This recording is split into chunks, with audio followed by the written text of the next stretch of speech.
L'accord est conclu. L'Union européenne et la Hongrie sont parvenus à un compromis, mais le coût de cet arbitrage demeure élevé pour Budapest.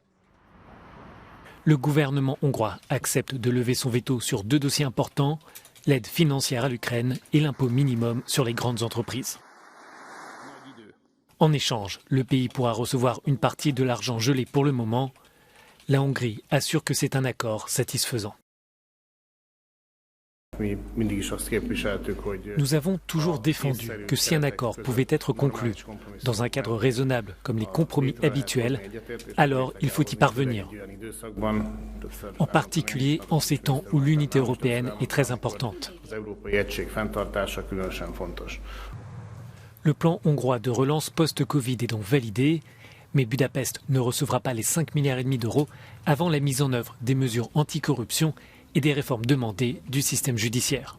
Le compromis prévoit aussi que plus de 6 milliards d'euros dédiés dans les fonds de cohésion restent gelés, un montant légèrement inférieur à la proposition de la Commission européenne. Au Parlement européen, les députés parlent d'une bonne décision.